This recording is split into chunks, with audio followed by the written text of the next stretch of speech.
the USA Jobs website and just find something comparable to what I'm in the position I have right now. Find something comparable um, in Pennsylvania, and then right then it's not an external hire, right? It's an internal hire, so it's Yeah.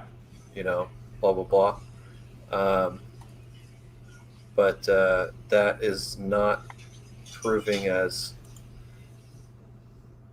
uh, it's not. So far it's not working. So far I haven't gotten any. What exactly do you do right now? Uh, what what would you say you do here? I'm a people person. I'm good. Well, no, my secretary does that. um, yeah. So technically, I don't do a whole lot, to be honest. But what I do when I do something is so I work for the Army Reserve, right? Department of the Army, and you know, Army Reserve are part-time soldiers, right? You work a couple days a month or a couple weeks training here and there and whatnot. So you don't have. Well, I'll make it simpler.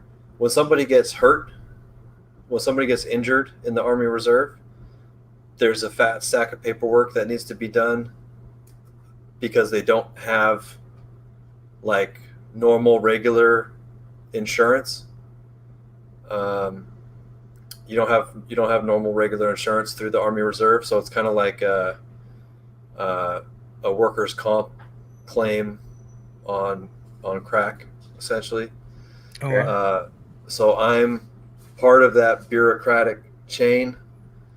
So if somebody, the individual soldier gets injured down here at this level, and then their unit does some paperwork and processes it up to this level, and then that unit's major subordinate command does some stuff up here at this level, and then it gets to me up here at the division level, and I review it and make sure they dotted their T's and crossed their I's, and then it goes from me to the Army Reserve Command, where then it's either approved or denied, or or what have you. So you're like a DM, and then the command is like an RM. Sure. Yeah.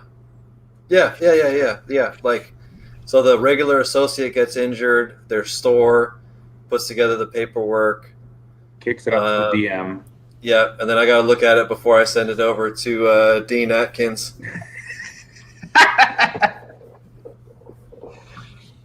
The creator of the Atkins diet. Yeah. I remember my buddy, any of you guys ever work at 130? Yeah, Centerville. Yeah. Oh, Brett, we lost you again. Or either that or you're sitting real still. Did you ever, when you were at 130, was Rob Walker there? We're having this problem. Oh, there you go. Is it me? Is it only me that we're having this problem with?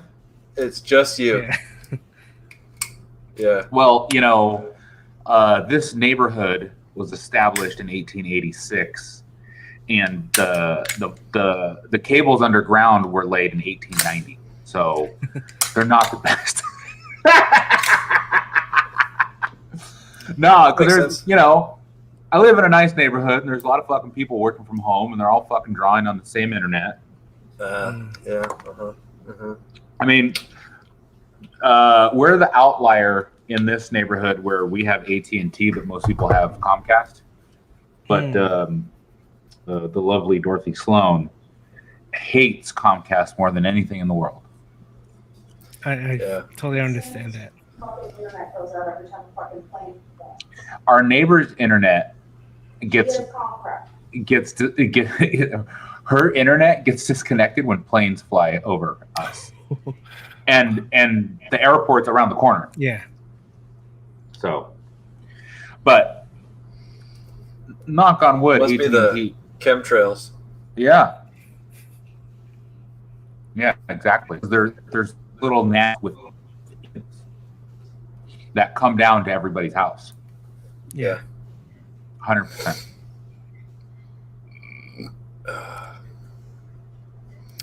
Yeah. Oh, so yeah, I was gonna say, you guys have, Brett, you ever worked at 130? I have, yes. Yeah. So we're talking about Dean Atkins, right? And my buddy Rob Walker. Did any of you guys ever work with him at 130? Doesn't sound It familiar. was like It was like a lifetime level 3. But I've known him since we were like 2 years old. Oh wow. And he's still a friend of mine. But anyway, he thought that Dean was his title, not his name. The Dean is here. the Dean of burgers. The dean of the diet. Yeah, The Dean of the diet. The Dean of burgers. Dean's his name. Not his title. Yeah. Oh, I thought When it did- was the Dean. When did you work with them, or when was he at 130? He started. I don't know, probably 1999 or 2000. Okay. And I worked with him there back in like 2004 or whenever I was like a brand new fourth manager, like 2003, 2004, something like that. And then I think by 2005 he was out on disability. Oh, from work? I think at that time, yeah, he's got all kinds of issues, but Oh, okay. I think he had some, like carpal tunnel or something, wrist related at that time, and then since then, because he's got like real bad, like bipolar, Oh, okay. and who knows whatever else, but he's at the point now. He's progressively gotten worse. Mhm. Like he used to be, back when I knew him when we were kids, it was like you couldn't tell that. I mean, he was a little bit. I mean, we're all a little bit weird, but he was, A little extra. but just kind of as time has gone on, it's gotten worse. So now he's just not really able to work. So he's on Oh, okay. full on. I don't know. Actually, no, I don't think he's on disability anymore. I think he's on. I think he's on like Social Security disability or something like All that. right. Yeah, Hmm. Yeah, my aunt's yeah. been Social Security, schizophrenic. What was that you say? Your aunt's got the schizophrenia? Yeah, and she's been on Social Security for as long as I've been alive. Yeah. There's not much else you can do. Yeah. Go on a killing spree. Yeah. Yeah. Always be down for that. So, Powers, how much longer are you going to remain in the reserves? Is that something that you're going to do on a continuous basis? No, I got my end date is December 2nd next year. Okay. Yeah, so my that's when my contract ends, and I am not planning on re-upping Um, yeah, so I got like whatever that is, 16 months or something. And how long have you been in? About 12 years. Damn. Because that was like a whole nother life. Because after In and Yeah. Out, Yeah. Yeah, I know, crazy. right? Yeah, dude.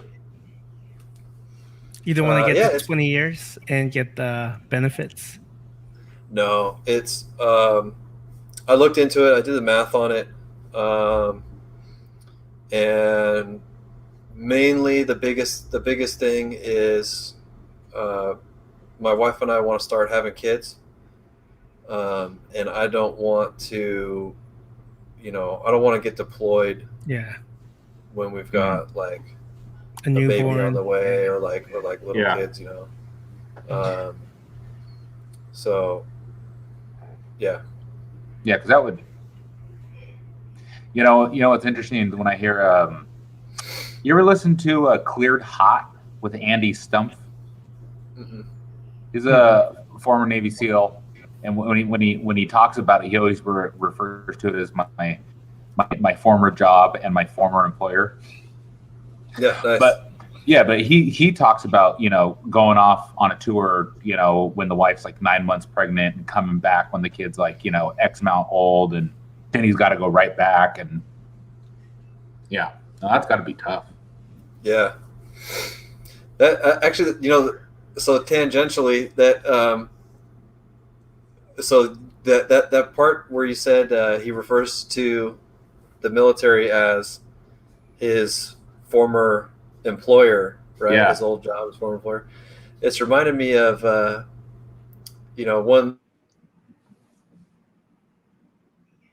one of the things that we all have in common is work.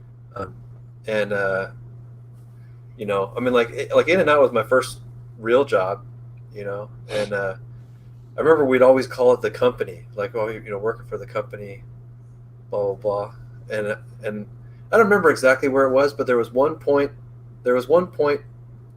towards the end of my career at In and Out where like something switched in my brain where I no longer started thinking about it as the company, but just like a company. Does that make sense? Yeah. Yeah. You know what I mean? Because they really get you in with the Kool-Aid, Oh, dude, 100%. I mean, from being in both In and Out and the military, would you consider In and Out materialistic in the way that it's ran, it's structured? Obviously, we're not fighting wars, but Hey, But- see, there you go again. You just said we instead I know. of they. it's not like they're fighting wars, but there is an indoctrination. There's Oh no, we use fresh, never frozen ingredients. Like I still say that when people ask about In and Out. Oh no, we don't use any preservatives in our bun. I mean, they don't use any preservatives in their buns. 100%. No, I think. I was. Oh, sorry, I lost you. No, I'm here. Oh, there you go. Yeah, say it again. Repeat last. Oh, I was gonna say, I was thinking about it when I was at work, that when I was at In and Out, I felt like I was really making a difference for the company in the world by working for In and Out Burger. Like, Oh yeah. Oh, you know what I mean? But now it's purely transactional. There's hardly any altruism other than trying to help out my fellow employees when they need help. Yeah. Other than that, I'll tell you, it was worse for me. It was worse when I worked for the Apple Store for about 5 years, right? Yeah. And it was worse over there, man, because they would literally say, we are, shoot, now I can't remember the exact term they used, but something about like changing lives. Like it wasn't about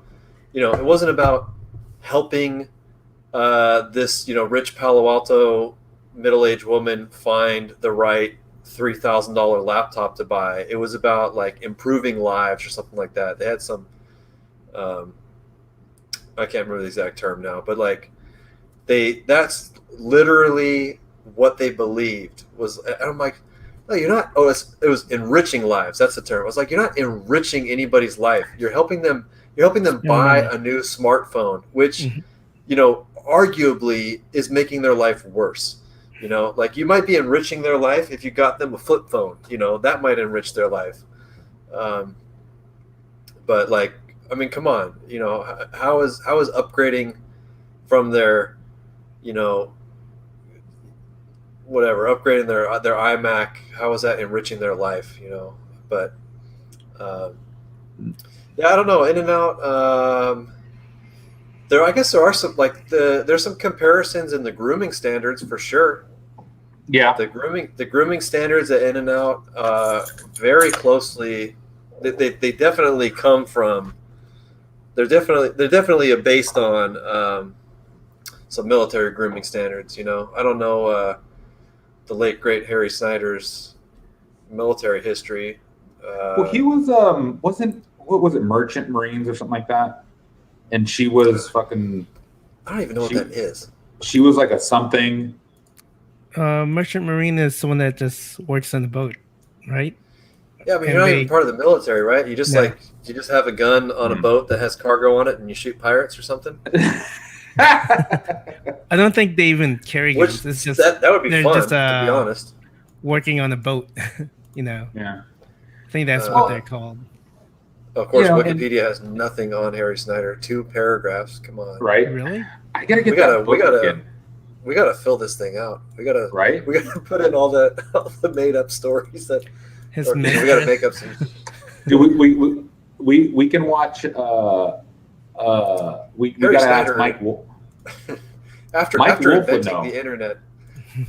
Oh yeah, Harry Snyder, after inventing the internet in 1947, went on to invent the hamburger in 1948. Dude, but yeah, I don't know. I don't think, I mean, other than the grooming standards, I don't think there's really anything that I could say like directly compares In-N-Out to the military.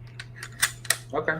Yeah, because I mean, other things like chain of command, like that, like In-N-Out, like you got to talk to your, don't go talking directly to the regional manager if you haven't talked to the divisional manager, and don't go talk to the divisional manager if you haven't talked to the store manager. But that's true in like any corporate, that's not like something special to In-N-Out. Are we with a gun? What is that noise? What? The clicking. What clicking? Howard, is that you? Yeah. Are you holding on to a 45 or something? No. He's holding on to himself. It's a 9mm. 9mm, okay. Is that?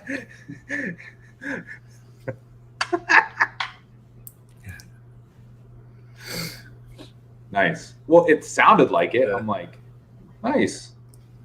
Yeah, nice little simple. It's you can't really see, but there's no But yeah, no ammo. I'm just working on my grip and magazine swap. Just the muscle memory, building the familiarization. Okay. Yeah, I also have actually right over here in my. You can't see my surroundings, but to my left, am I pointing to the right on your screen? You're pointing right, but yeah, you're left. Yeah. Okay, yeah, my left, your right. There's a desk. You can't see it. And then the desk has a hidden compartment that I built. Oh, nice. Of course. In the hidden compartment, I got. Wow. This bad boy 38? here. This is a 357 Magnum. Okay. Sorry. Yeah. Yeah. Carl Winslow had this in Die Hard.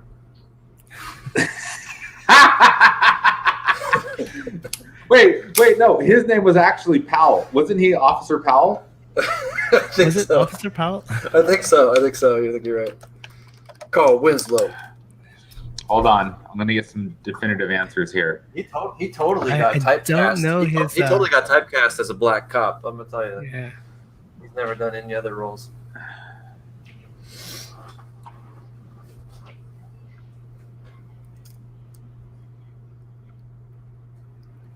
It's a good. It's a good It's a Christmas great movie. It Dude, is. it's my favorite. 100% a Christmas movie.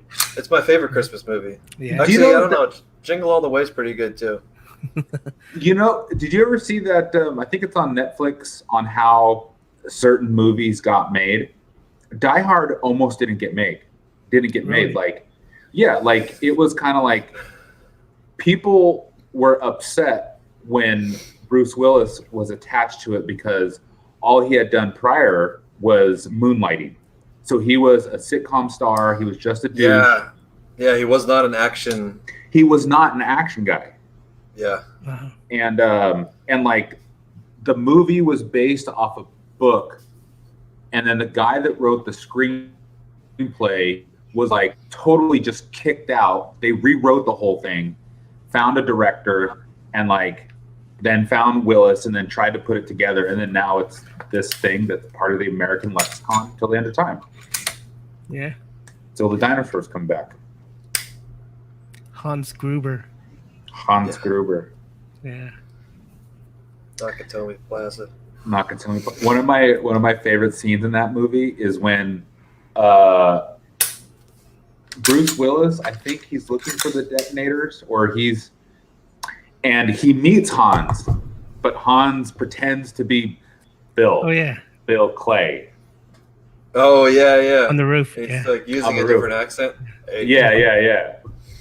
Oh, That's Bill. my, and when Bruce Willis catches him, he goes, "Oh God, please don't kill me. You're one of them." He goes, "I'm not gonna kill you. I'm not one of them. I'm fucking American." Some bullshit like that. Nice. I thought the second movie was the worst out of all the Die Hards. Oh no, I mean nobody talks about it. Yeah. It's rarely on TV. I don't even know if I saw the second one. It's the What's the- airport what- one.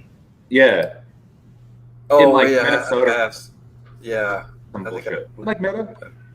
Isn't this? There's like a bunch of snow too, Mhm. right? Isn't there like a snow? Yeah. Yeah. Also on Christmas. They gotta find some like satellite uplink or something or some Mhm.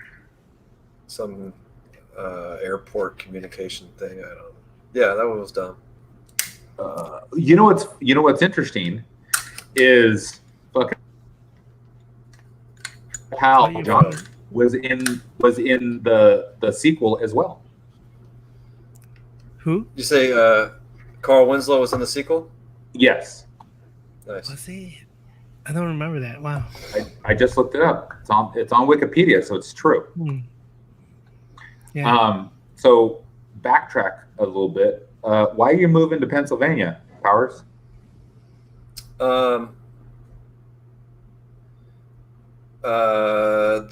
There's two parts to that question.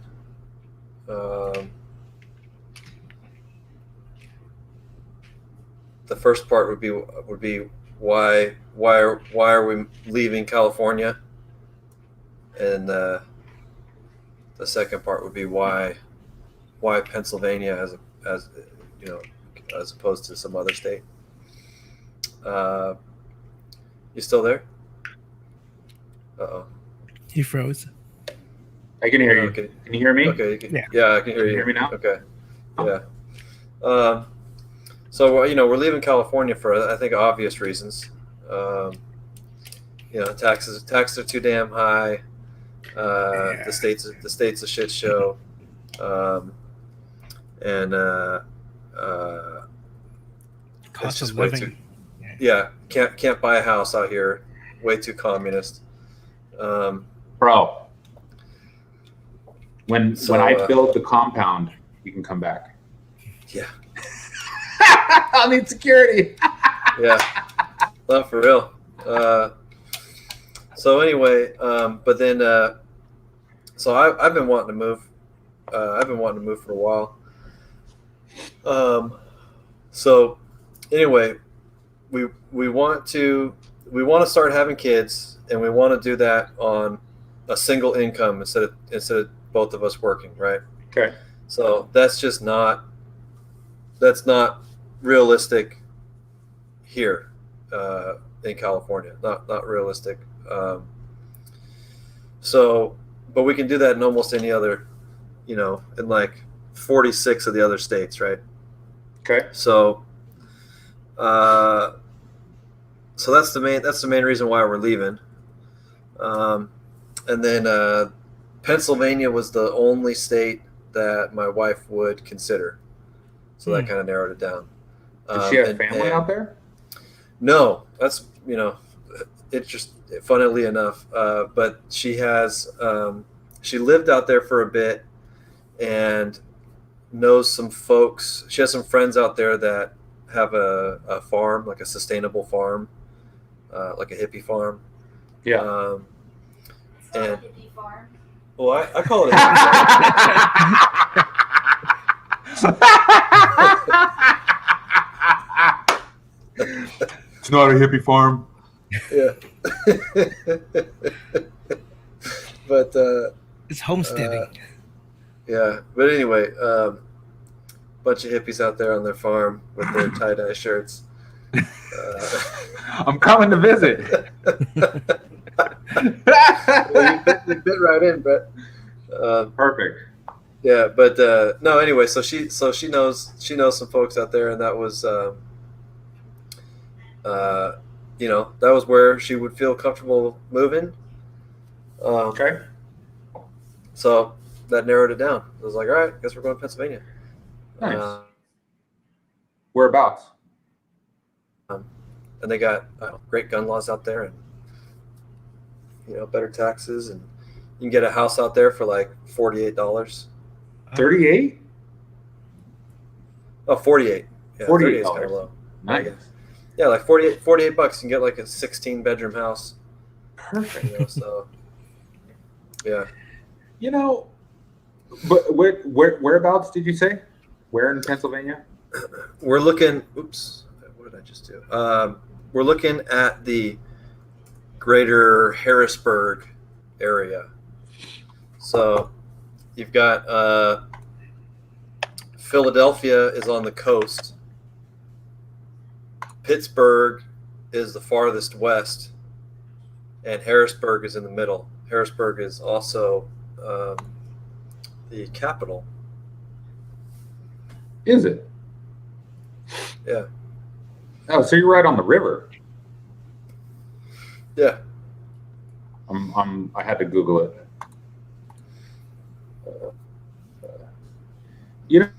And John, do you feel the same way? That's one of the reasons why you want to leave California, because of the draconian tax laws and. That's a good word. Good vocab word. Thanks. Yeah. Yeah. Mainly cost of living. Like, I'm living paycheck to paycheck out here. While out there, it's only to rent a 3-bedroom home is like $1,300. That's crazy. Yeah, and then gas prices cheap. Food going out to dinner is a little cheaper. Yeah, it just depends how much you drink. Oh, for sure. But I could get more out of my dollar out there. For sure, I get that. Yeah. Yeah, the I tend to be repulsed by the term privilege. And that's a very privileged thing to say. Yeah, right. But you could say that I was privileged enough to meet Dorothy because she owns the home that we live in, and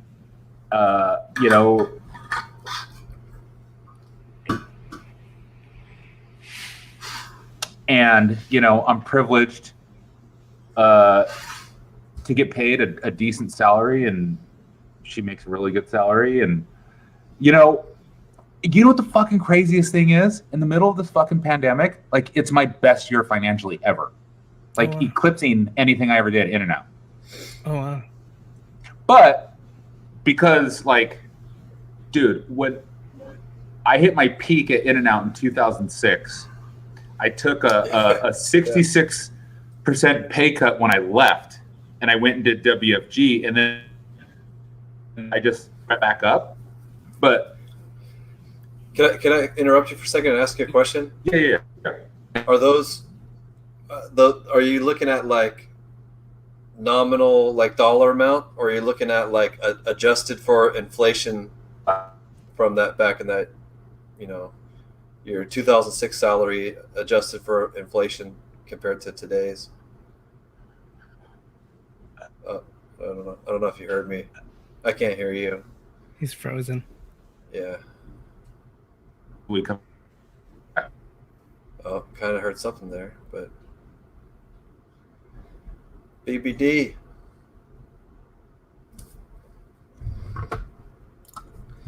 BBD. There we go. Yeah. Hey, No, it's not adjusted. So you made even more than you're thinking if you adjust it Yeah. for inflation. oh yeah, if you adjust for inflation, oh my god. But I became a fourth when I was 22, and then 3 months later I was a third, and then 2 years later I was a second. Wow. But I mean, no, so it's not adjusted for inflation, but I've basically kept my expenses the same because no car payments. Because even when I lived in San Mateo with my ex, the rent on our duplex, 2-bedroom, 2 full bath duplex, was $2,000. So we each paid $1,000. And then when I moved in with my buddy, when I lived in San Carlos, he owned the house because, again, privilege. His parents helped him buy a house in fucking San Carlos, but it was small, but it was amazing. It was a 2-1, right? When I started, I paid him $950. When I left, I paid $1150 or $1050. Yeah, rent was cheap. And then here, my rent is essentially the same, or the mortgage, my half of the mortgage is essentially the same. So I've been able to keep expenses down and salary up. That's good. Yeah, but that was because, good people and opportunistic and advantageous decisions at the right time. Yeah. So you're doing you investing? Not right. Well, I have my 401k, obviously, through work, and it was crazy. Like, I was terrified to get my 401k again because I was afraid of not having that cash on hand. But no, I'm just saving up right now, just trying to save up cash in case shit hits the fan. Yeah. Well,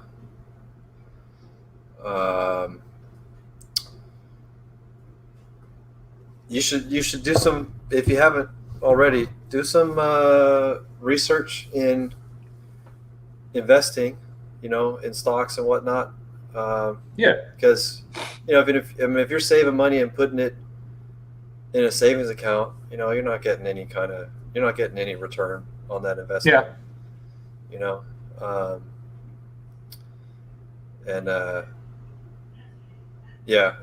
I'll just say, like, because we've been able to do pretty well with investing and getting good returns. But yeah, you don't want to let it just sit. Unless you're like buying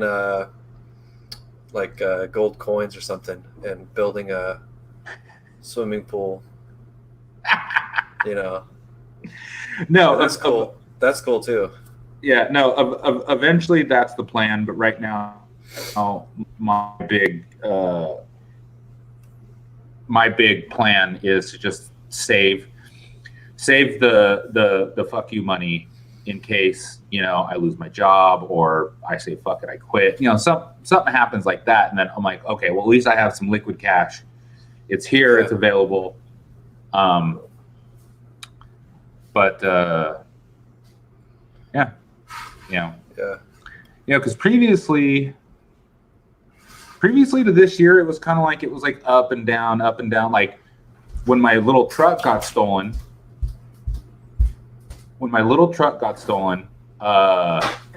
I bought the Caddy outright for $2,000, and then I put in an alarm and a stereo for another $1,000. How long ago did you get the Caddy? 2016. About 4 years ago. So Yeah. So $500 a year over the past 4 years. And you split that $2,000, plus whatever maintenance you put into. Yeah, if you really consider one time I figured it all out.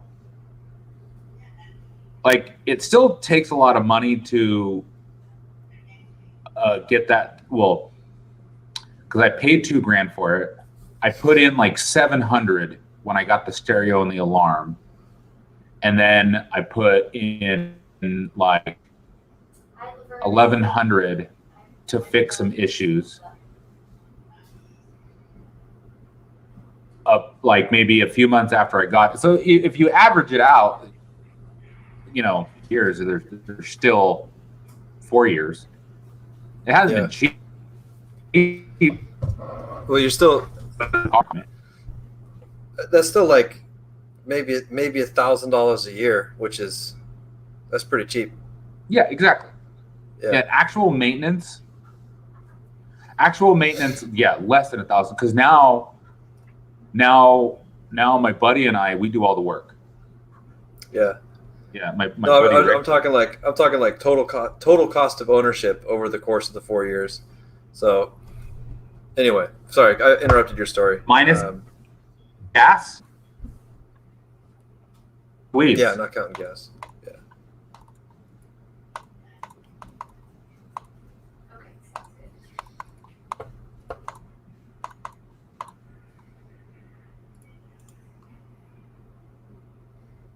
That's a sweet Wii U mobile. It's pretty nice. It's plush. Probably $800 a year. Probably $800. Average it out with the cost of the vehicle. Probably $800 a year with maintenance and actual cost. Because we replaced all the brakes, drums, road,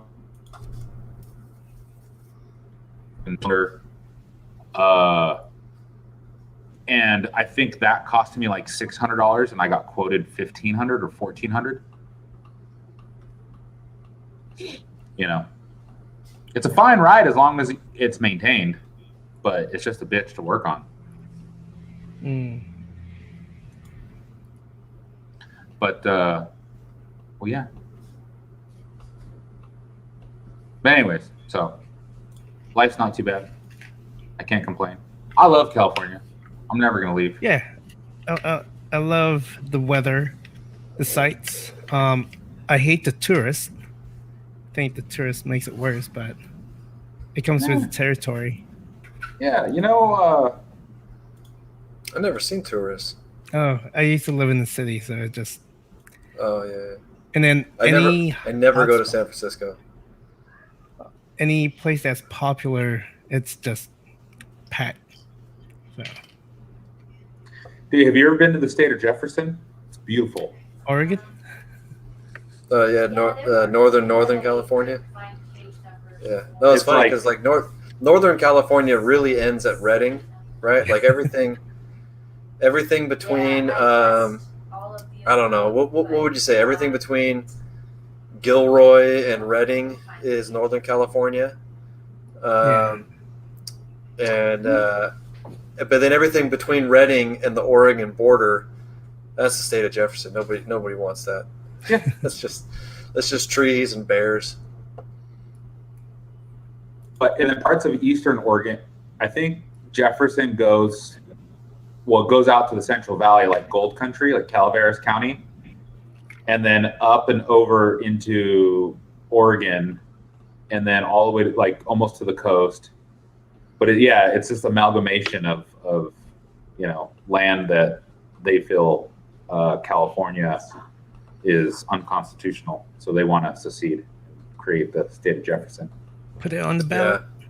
They've been saying that for a while, but Dude, they've been saying like, and then they want to break California up into three Yeah. separate states, and they have this. It's ridiculous. They've been saying that shit since we were kids. But the way we're supposed to have a high-speed rail also. oh man, that's just a case study in corruption. Yeah. the what do they call it? Out in the valley, they call it the bridge to nowhere or whatever. Yeah, my God, man, it's just so go and look at the financial connections between those construction companies and our elected politicians. But the whole thing is just a way to spend taxpayer money, to enrich themselves. Because even when it gets completed, right? Who wants to take a bullet train from Bakersfield to Fresno? And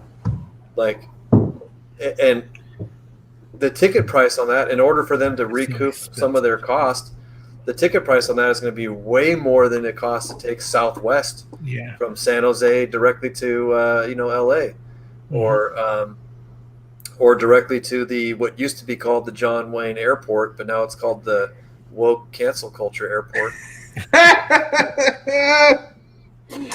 So there's a writer that I follow who talks about it, that back in the day there was a local politician in Orange County that had a hard-on for John Wayne, and he pushed it through. I'm actually reading a book about Orange County right now, through the lens of a first-generation Mexican American. But it's fascinating, the enclave that is Orange County. Mm.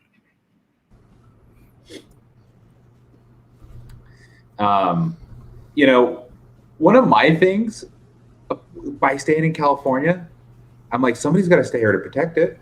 If everybody leaves, oh man, who knows what it'll turn into. I hear what you're saying. I hear what you're saying, but for me, I'm at the okay. Let me put it this way. Like, if you look at what's happening in Portland and Seattle and Chicago, all these places where Democrats have gotten to see their policies, reign supreme in these towns, and now they're just burning to the ground. And it's like, hey, you know what? Let it burn down. If you want to kick all your police out and let the place burn down, that's fine by me. I won't live there, Yeah.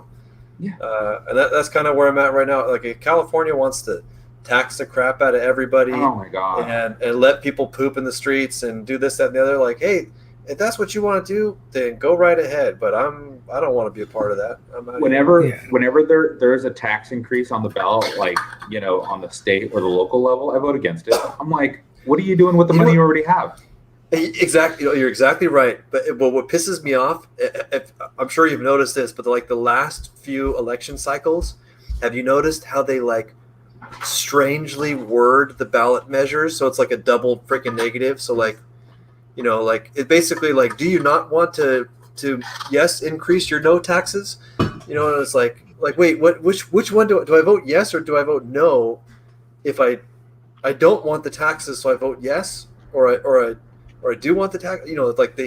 They've done this a couple times where you have to scratch your head and figure out, okay, and they do it on purpose, to trick. I think they do it on purpose to trick the useful idiots into voting for their tax increases and whatnot.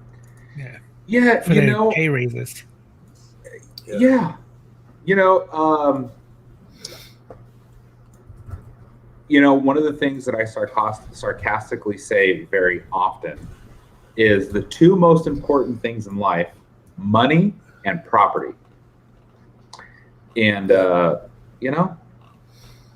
what I'm here for: money and property. Because once you got both, then you got the power. Yeah. No, really. Yeah, and I would say, property is just such a huge one. Well, just being able to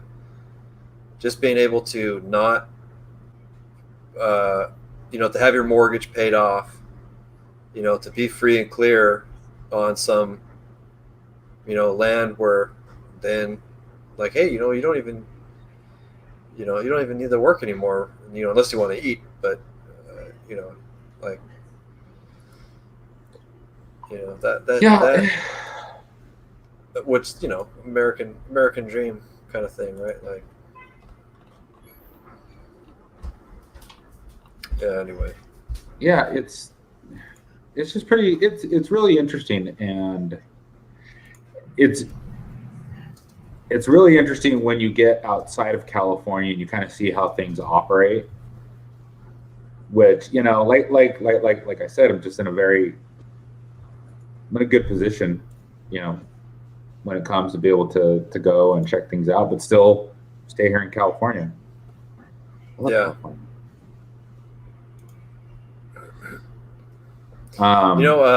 I was thinking, with your fat stacks of cash, it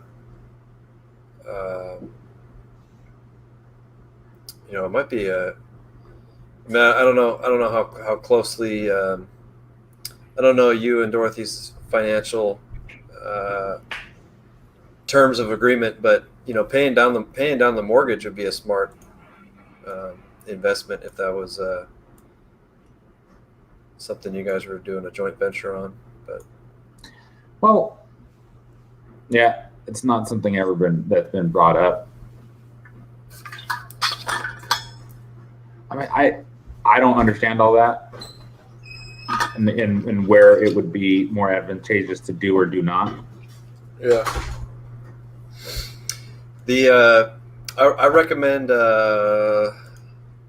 watching or look up Dave Ramsey. I have a buddy who's talked about him before too. One of my attorney friends. Yeah, he's pretty good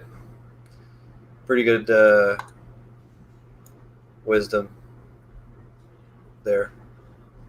I'm always down to check out stuff like that.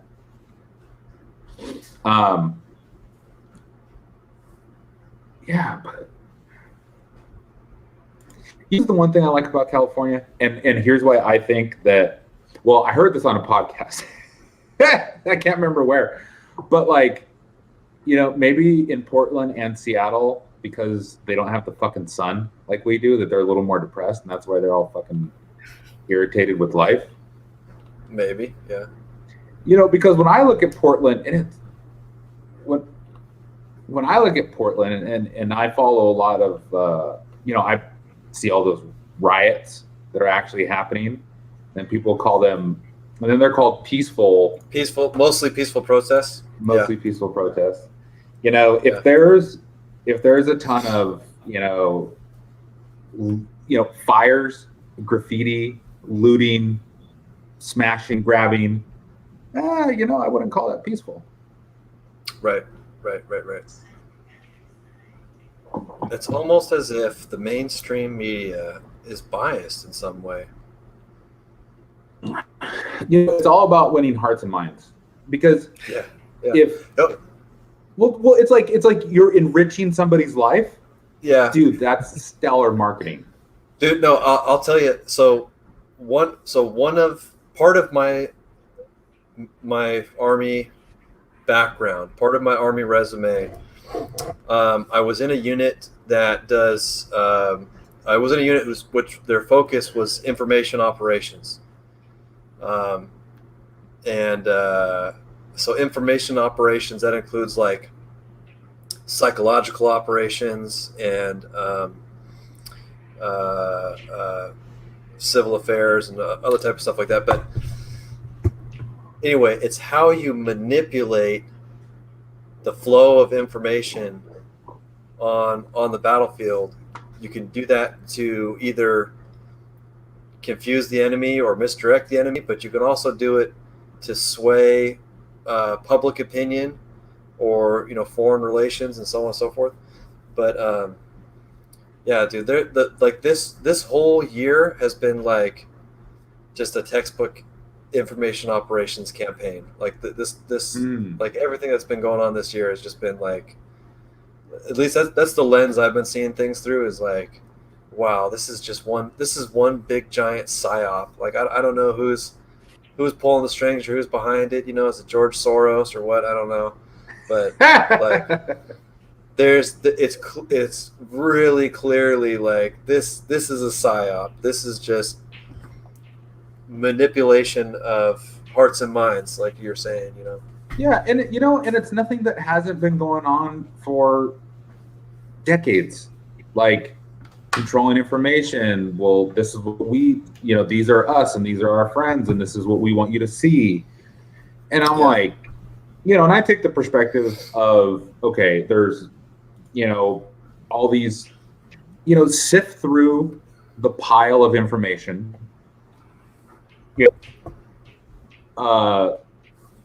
Use your lens to view it, and then take what works for you and have some critical thought and some rational thinking. That's the part, you're right, and that's the part that's missing is the critical thought, the critical thinking. There, with few exceptions, right? With few exceptions, but I've just seen like that's the part that's been really pissing me off is I've just been seeing like people. I mean, especially because we're all socially distanced now, right? So the only real interaction that a lot of us have with one another is on social media, and that's not real interaction, And to me, it looks like people are thinking with memes, which 2020. Which means you're not thinking because you're just looking at something and you're like, oh yeah, I like that, and you share it, you retweet it or whatever, like, oh, let me send this off, and you've never actually critically analyzed or thought or reasoned through or or looked at like where does this line of thinking come from and what are its implications if so on and so forth. But like it's just crazy. People by and large, and it's that's the part that's really troubling for me is like watching friends of mine who I know are smart, rational human beings that just seem to like have just switched over to not thinking and just going through memes. I don't know how else to word that. Is that, what I like to say that a meme. Okay, I'm gonna still be able to hear you, but I'm gonna go take a piss. So keep talking. I'll hear you, but I can't respond. Okay, make sure you mute it. My microphone's on the desk. It's like I was gonna say something. Well, sometimes, memes are essentially bumper stickers, right? Yeah. And people want things dumbed down to a bumper sticker so they don't have to think. Because, God forbid you think about something, instead of seeing a meme about a specific situation, instance, or, topic, but read a couple articles that are more than, 2 sentences. It's hard to find although because a lot of articles now are just an article of an article. It's like very small snippets. Like I try to go a little deeper now. Like so I signed up for like Matt Taibbi. You ever heard of Matt Taibbi? Mm-hmm. Yeah. He's a writer for the Rolling Stone. So you can sign up for his articles directly on like Substack. And they're at least a 10-15 minute read. I tend to, I'll read all of Stone, or I still like the Atlantic, the New Yorker. I'll read Review, I'll read The Hill. I mean, if there's somebody that I follow, and then somebody branched out in that tree, I'll be like, okay, this is an interesting topic. I'm going to read what you have to say about this. Especially if you're smart and I follow you on, social media and I like what you have to say. Even if I disagree with you, I still want to hear what you have to say, just not the soundbite. Because even local news, like, I don't watch. If I want to laugh and fucking just snicker, I'll watch CNN and Fox. But if I want to actually try and understand something, I'll listen to a podcast with like somebody who's, intelligent, that, I think is intelligent, and then we'll go from there. Yes. Dude, whenever he's on, I don't think I've ever listened. Well, I've seen some clips of InfoWars, but the most I've ever heard of Alex Jones is when he's on Joe Rogan, of course. Yeah, that's how I got into him. Was and I don't watch Joe Rogan religiously, but I saw it come up on YouTube. I was like, oh, this looks interesting. I want to watch this. And that was when he was wearing this shirt, and I was like, I gotta get that shirt.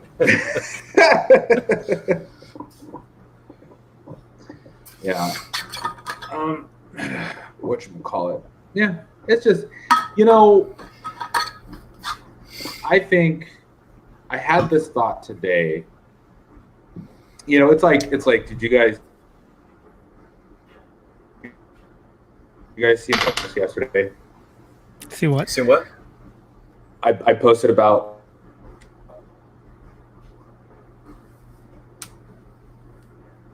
person tell me that, a non-vote for Biden-Harris is a vote for Trump. And I'm like, no. That's not true. Yeah, I disagree with this. I'm not, Yeah. Because they're trying to make themselves feel better by, oh, well, now we know who you are. I'm like, fuck off. Yeah. And you're, I just saw your post today, and you're right. Like particularly, so I mean, anybody that's saying something like that is completely ignorant of how the political process works, because you're completely right that in California, the way that we're set up right now,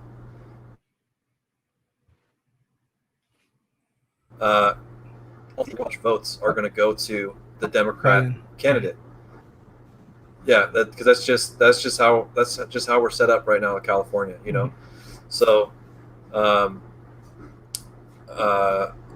so like, I'm kind of on the fence with, well, do I want to vote for Trump just so I can say that I voted for Trump, or do I want to vote for Joe Jorgensen, because usually I vote Libertarian, and I know either way my vote's not going to count in California because it's never close enough. The Democrats the Democrats always blow it out in California. So either way, and this is why, like, when I vote in California, the last of my concerns is who's running for president. I'm always looking at what's Measure A, what's Measure B, what's Proposition this, Proposition that, who's running for senator, who's running for Congress, who's running for freaking sheriff or whatever else. Did you hear about the scandal in Santa Clara County with the sheriff? I have known about that for years. And like it finally became an investigation like just a couple years ago, and then it finally started getting reported on like last year.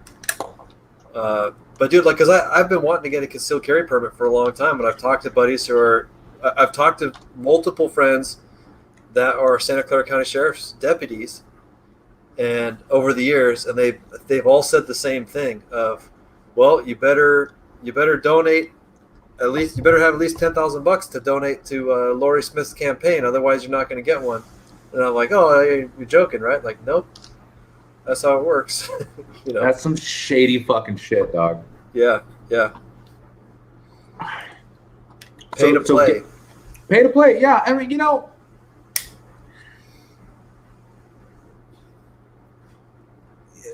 California, 2016, 62% for Clinton, 32% for DJT, right?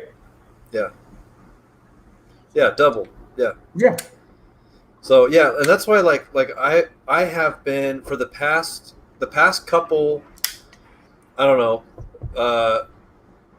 I guess the past 3 presidential election cycles, I've been voting for Libertarian, because I want to like Of a third party.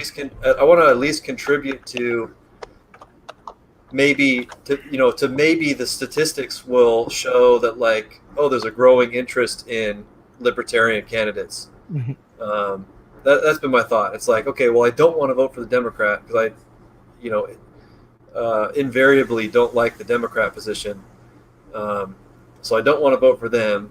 And so if my vote's not going to count either way, it's like, well, I align a lot more with the Libertarians than I do with the Republicans. So, maybe I can vote for Libertarian and get, maybe that will add some, maybe they'll start to see that like, oh, it's not just 3% that are interested. Now it's 4%. Like, oh, it was 4% last year. Now there's 6%.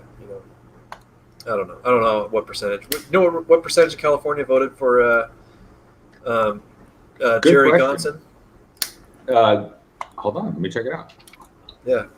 If only there was some website that could provide that kind of information. What do you mean? It's the internet.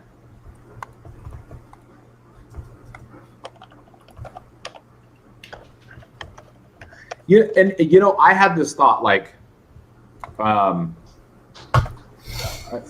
they gonna? Oh, here we go. 3.7%. Can you see me? Can you still see me? Yeah, you cut out for a second. Oh, I see it. 3.37% on Wikipedia. 3.37 on Wikipedia. So now, yeah. So now I want to pull up that same. What was it in 2012? For I can't remember who ran. Who was it? What's his name? What's the cool guy? Ron Paul. Oh, did he? I don't know. I can't remember if he ran as a.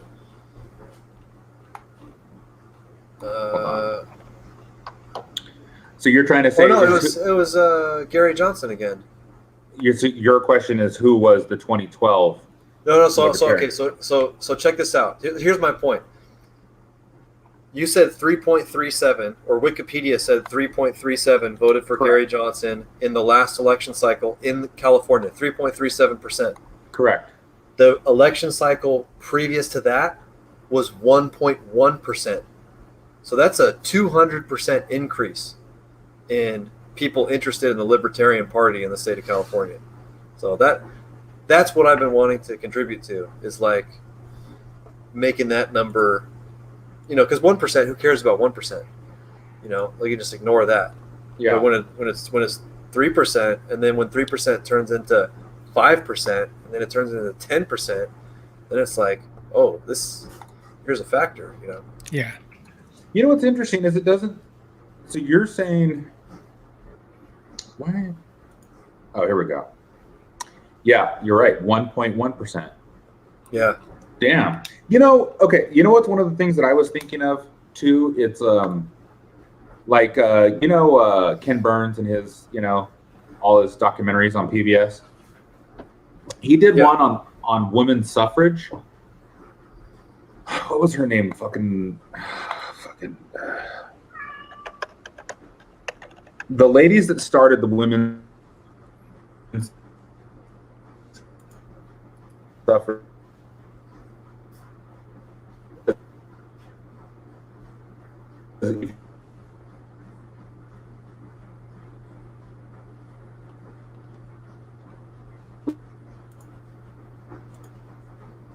Lost you.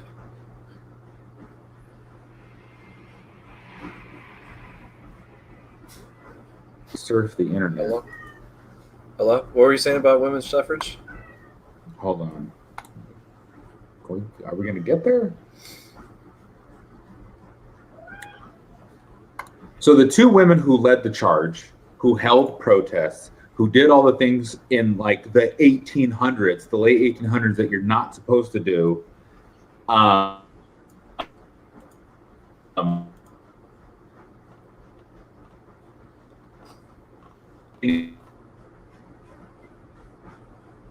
You're buffering. Jesus. Well, that part came in clear. So, oh, that's another topic for conversation. Powers. Yeah. But so what I'm saying is the ladies who started the charge, like they fought and fought and fought for years. Mhm. They eventually died, and then the next generation picked up and took it on. And I think it was like 75 or 80 years after they began their campaign for women's rights that it actually became the 26th Amendment. Am I wrong? No, Wait, am I no, it was sooner. It was sooner than that. sooner than It that? Was it the 19th?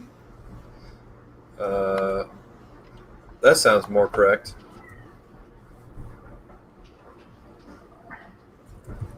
But so And 19.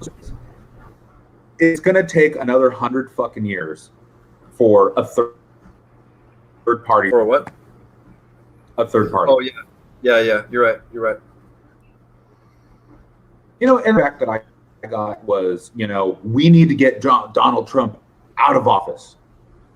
And this year is not the right year to say things like this. The same fucking shit people told me last year for saying that I was going to vote for Gary Johnson. I bought a shirt. I got some stickers. I fucking I watched the podcast. And I was like, there's a different way of looking at things, but everybody's like, no, this is the way we do it, and this is the way we're going to do it, and this is the way you got to do it too, because we're all doing it. Yeah, the group think, that's the part that irritates me. And here's the thing, right? I did not vote for Donald Trump in 2016, right? So does that make me a Donald Trump supporter or not, based on whether or not I voted for him? And I like some of the things that he's done, and I don't like some of the other things that he's done, right? Yeah. And it's like, look, I'm as much a Donald Trump supporter as I was an Obama supporter, to a certain degree. I didn't vote for Obama, and I didn't vote for Trump, and I like some of the things Obama did, and I didn't like some of the things that he did, and I like some of the stuff Trump does, and I don't like some of the other things he does, So it's like, but anyway, if I have a view like that where I'm not all or nothing. Yeah. You're the right? devil. If I have a view where I'm not all or nothing about it, then people are like, well, then that means you're a Trump supporter, and that means you're a racist, and you want children locked in cages, and you're a Nazi. And you're a Nazi, and this, that, and the other, and blah blah blah. And it's like, wait, you just made a bunch of assumptions about what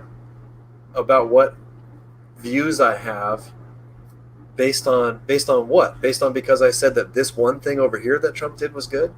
That now you think that all these other, when did I ever say any of that?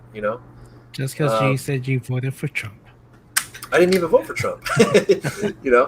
But no, but what's funny is the threshold now, like Brett was pointing out, the threshold now is not just you don't have to say, I voted for Trump and I'm going to vote for him again, and everything I love and everything that I love is Donald Trump. You don't even have to say all that. Just by you not bashing Trump, if you the threshold is, oh, you are not a full-on Trump hater, that means you must be a Nazi. That means you must be a racist. If you don't post the black square, and if you don't burn your own town down, and if you don't do X, Y, and Z, then that means that you're a Nazi. It's like, well, hold on. Why can't I just look at, at things individually and say, well, this part here I like, and this part I don't like, and this part I think is smart, and this part I think is dumb. That is not being tolerated anymore by a growing number of, at least my friends. I've had not, I mean, not a whole lot, but I've had a few friends, some like really long time good friends that just won't talk to me anymore, and I've seen it go down in your comments. yeah. And I mean, I just like, I mean, part of it is I like stirring the pot, I like, but I like getting people to think, and I like getting people to rationalize their viewpoint, because I like to rationalize my viewpoint.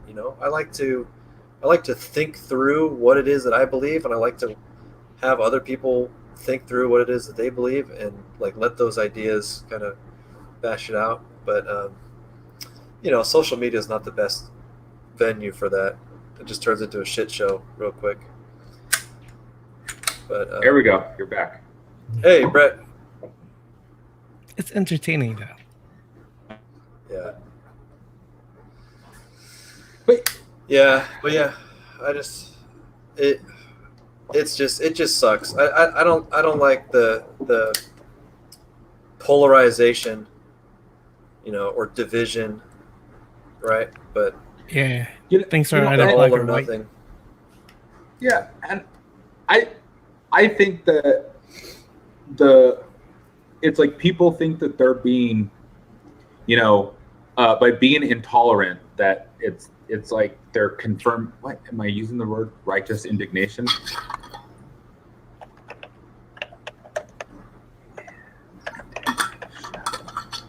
That sounds like it would be appropriate. So yeah, righteous indignation is typically a reactive emotion of anger or over mistreatment, insult, malice of another. And, people taking that on in their intolerance because, they're doing something right. It becomes such a black and white world. But I don't know, man. Well, actually, that's interesting. You just gave me so black and white. I used to have an old Mac Plus, right? And it on an old gray black and white screen, you could have the illusion of gray, but if you really like looked in real close, it wasn't actually gray. It was like a black dot, a white dot, a black dot, a white dot. It's like it was black and white pixels in like a checkerboard, but when you stood back, it looked gray. Anyway, I was just thinking of that because like any political position or whatever, I mean, it's like you can't just say you can't make everything all generally black and white, because the illusion that there's a gray area is because there's little tiny bits and pieces that are also individually black or white. Like I think A, position A I think is good, and B I think is bad, and C I think is good, and D I think is good, and E I think is bad. So you kind of like black or white on the individual issues. Yeah, because then we get stuck in this oppositional loop, and it's like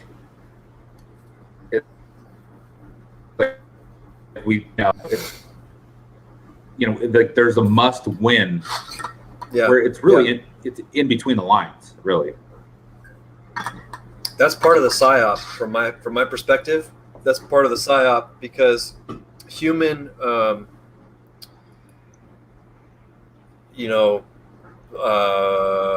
basic human biology, like basic human tribalism, we fall into we're like wired. If you took away all of our technology and all of our big cities and we were just out living in villages and whatnot, tribalism is what reigns supreme. This is my community, this is my tribe, and the other guys, they're the bad guy because they're not my tribe, they're a different tribe. And I think part of the psyop is doing just that, is like pitting Americans against Americans. Are the Chinese behind it? I don't know.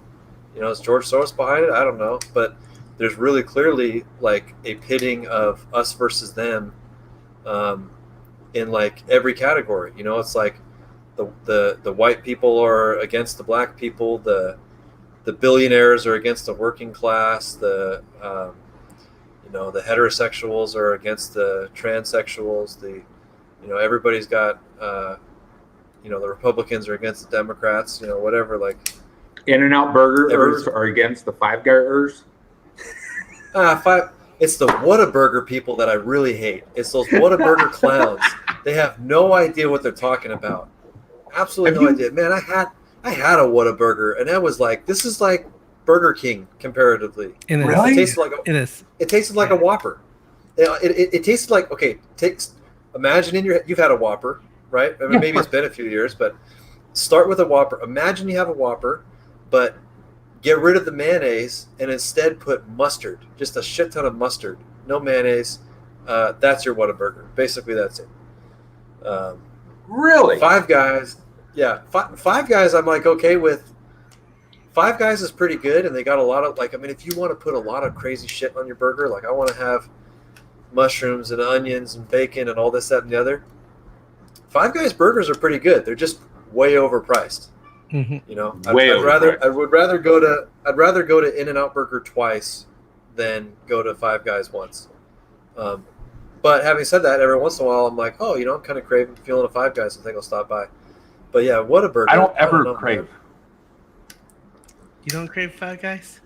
Ever, no. But you're absolutely right though. That's another good example. And it's like, sports teams. Like that's another classic travel as an example. But no, 100%. Like you got to hate the opposing team. But that's part of this psyop going on right now. It's just getting it's like Americans that hate Americans. As a kid, when you play sports, high school, it's like freshman versus varsity team, and then it's your school versus the other school down the street. Yeah. Los Altos versus Mountain View. That's what spanked the Spartans. So we're trained to be like that. Yeah. Well, no, I would say not that we're trained to be like that. I would say we're wired, like we're biologically, like we're wired to be that way. And I'm sure there's cultural training and reinforcement of that, but I think it's something that like you could go back in time 10,000 years and human beings are still like that, because that's how you get your bloodline to survive and continue to propagate your genes and whatnot. But that's a whole different topic. Yeah. And I finished a book earlier I think I finished it right during the beginning of The Shelter, but it was called Civilized to Death. And it, when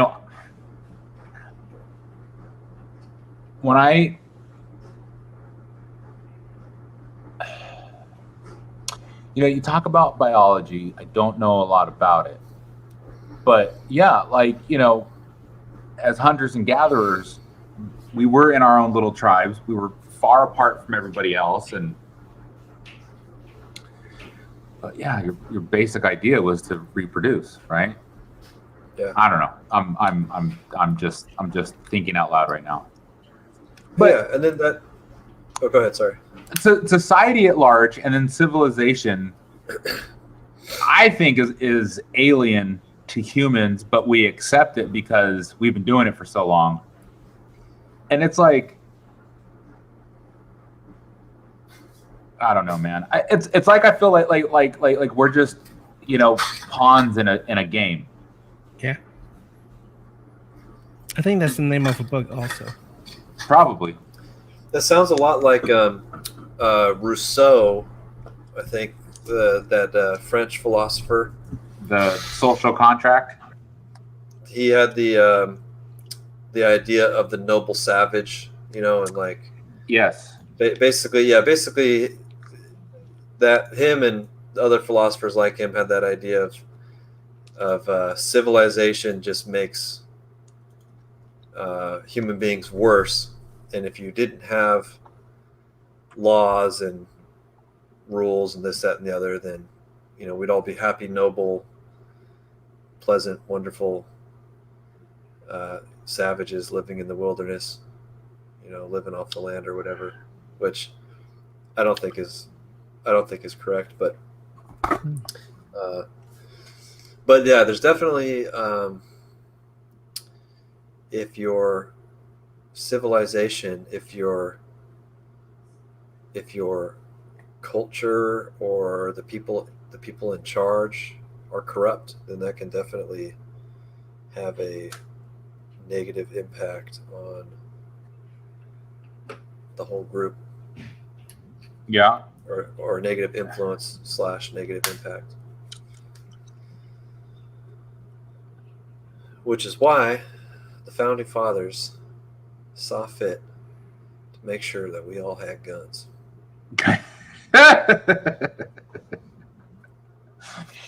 A well-trained militia. Yeah. They understand tyranny.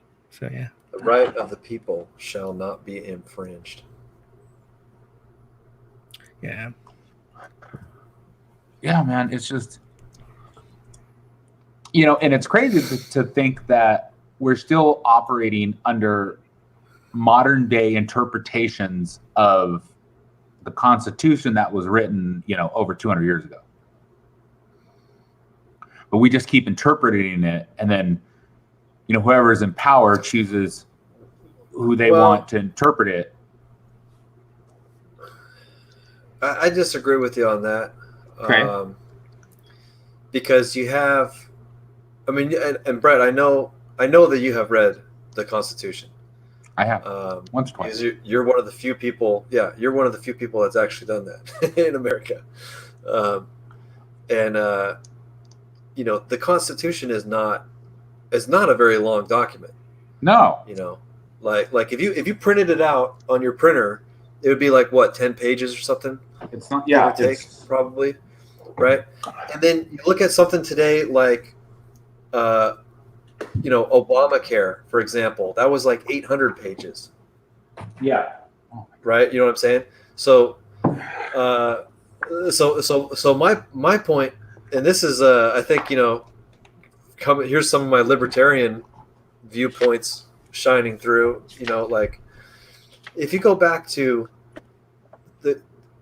if we were just being governed off the Constitution, that would be a lot better than what we have right now. Because now we've got the Constitution, but then we've got 200 years of all this other legislation and the department of this, the department of that, all this bureaucracy and everything that's been built up.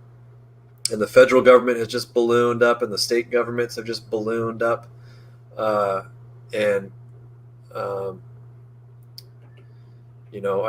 think a lot of that is more of the problem. When I look at like the from a philosophy perspective, when I look at the Declaration of Independence, the Constitution, the Federalist Papers, kind of like you just look at what's the philosophy of the founding fathers, and they believed in some they had some real core basic beliefs that human beings have rights that pre-exist government. They call them inalienable rights. So we have rights that pre-exist government. There was a strong belief in the individual being more important than the majority, and a belief that governments have the ability to be tyrannical, and that governments that the rightful use of a government is the government is given power by the people in order to protect the God-given or inalienable rights of the individuals, and that's something that's really unique and special to American history, and specific, and special with our country. And so that's something that, like, I don't want that part, that part that's baked into the Declaration of Independence and the Constitution, and having a government that's built on checks and balances, so that, in a perfect world, then you don't have tyranny of the majority, or tyranny of the king or president or whoever. But you're right that, like, now it's just gotten, like a great example, like Roe v. Wade, with abortion, and so right now, at this point in history, it's viewed as a woman's right to abortion is constitutional because of a woman's right to privacy, and they link that to, like, I don't know, the Fifth Amendment or something like that, where it's like, well, it doesn't say, it doesn't say anywhere in the Constitution that there's a right to abortion, and nor does it say anywhere that there's a right to privacy directly, so it's like just kind of based on, okay, well, whoever was in the Supreme Court at the time that case came before the Supreme Court, they got to decide, what the law of the land is going to be, whereas, like, if there was different people in there at the time, I think to your point, Brett, whoever was in power, if there was different people in that courtroom at the time of Roe v. Wade, the decision might have been different, and how we interpret the Constitution might have been different, so it does, and then we have stacks of that over the years of court cases and whatnot, where, now it's like, okay, well, what did the Constitution really say? What did it really say to begin with? Yeah, and it's interesting because there was, what did I listen? It was a podcast series. It was a Radio Lab. I think I got rid of it. Yeah, it was a Radio Lab podcast series called "More Perfect" is what it was called, from the line, a more perfect union. Yeah. And that really helped me understand the Constitution a little better. And then all the crazy ways that it's manipulated, that, it's used to argue certain aspects over other aspects. And I mean, it's just so complex that I think, we as humans made it more complex than maybe it necessarily didn't need to be. Yeah. But, it's just. Well, it's worked out, if you average it out, if you look at a big picture, it's worked out pretty well so far. Yeah. Yeah. I mean, look, we're here. Yeah. For the most part, we've had a great increase in freedom of individuals.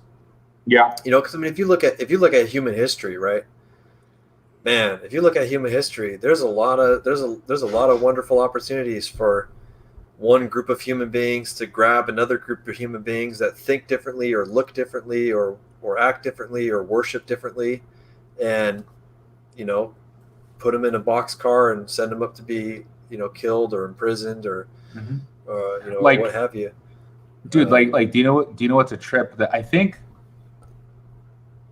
I know for sure, and I can't remember who the other one was, but so Genghis Khan and his family killed so many people that they literally altered the climate. The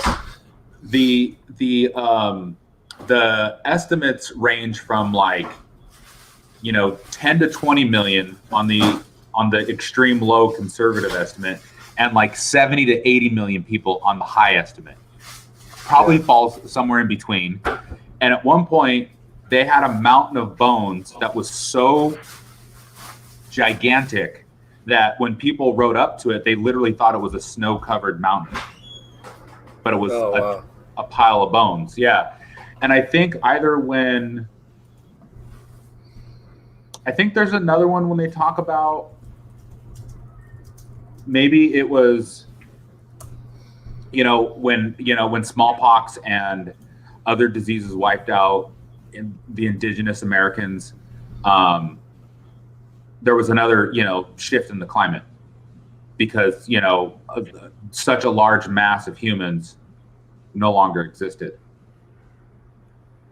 And that's another thing. Like I was listening to this other podcast about that, right? Because a lot of America, there was the establishment of the Americas exists because the French financed the Americans to get back at the British.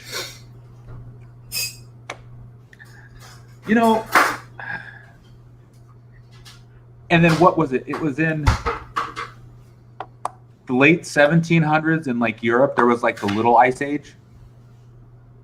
And then on top of all the bullshit that fucking humans create, there's also the earth and the bullshit that it creates. And then the shit, I don't know, man. A lot of times I think that humans think they're smarter than they really are. Oh, I 100% agree with that. We and I'm just like, right? And I'm just over here, fucking letting my hair grow long, wearing tie-dye. I wore this to the office today, and I had fucking gym shorts and sandals on. Well, you physically went in? Yeah. You didn't get tackled by the Rona monster? Bro, I do what I want. Why do you think I have this everywhere I go, dude? I don't want that Rona monster to come pounding through my door. I only got so many rolls of toilet paper I can throw at him before I got to start slinging lead. With the whole Rona, it's wild. See, again, draconian. If we was running the country, I kind of take the stance of Brett Weinstein, where he's like, shut everything down. Like, if we really cared about human lives, then the economy would be less important. And I know that sounds crazy. I haven't really fleshed out that idea that much yet. But if we were focused on saving lives, then we would be more focused on that than anything else. But there's this juggling act that we do because we're a capitalist society. And we got to make money.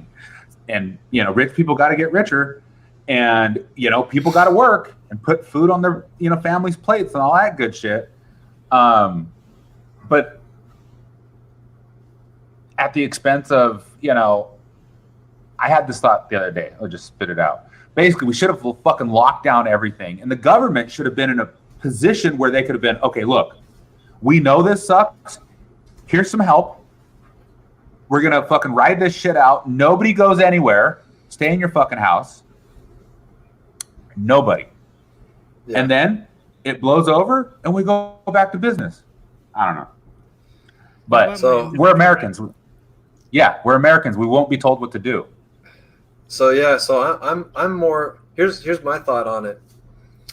My thought is, individuals can make their own decisions, and I don't need Governor Newsom or Donald Trump or whoever to tell me what I can and can't do as part of my normal daily course of life, right?